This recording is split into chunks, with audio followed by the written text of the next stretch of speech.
Полицейские раскрыли подробности задержания водителя каршерингового автомобиля в поселке Царицыно. Кадры драки мужчины с полицейскими 30 июля разлетелись по социальным сетям.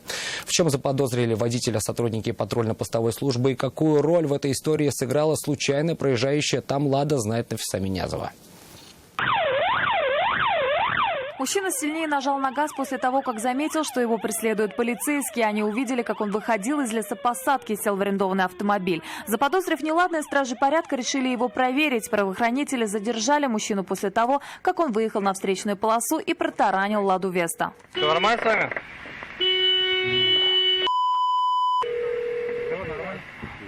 Будь здоров, выйдите с машины. В сторону сделать, пожалуйста. Пристегните запрещенное оружие, патроны, наркотики.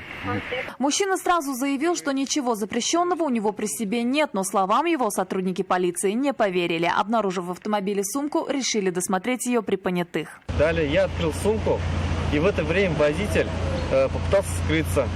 Но данные действия были пресечены. Но просто так сдаваться мужчина не собирался. Терять ему было нечего, и он любыми средствами пытался не дать себя задержать. Завязалась потасовка, этот момент и засняли очевидцы.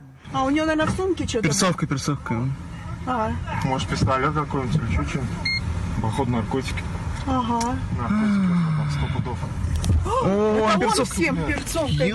Мужчину все же успокоили, надели на него наручники. Пригласив понятых, стали досматривать автомобили его самого. У задержанного обнаружили и изъяли 2 свертка желтого цвета, прозрачную банку с комкообразным веществом и 90 пакетиков черного и синего цветов.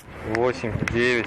Общий вес найденных веществ составил более 115 граммов. Экспертиза установила, что в свертках были мефедрон и гашиш. Мужчину доставили в отдел полиции, и там он рассказал, почему стал сопротивляться.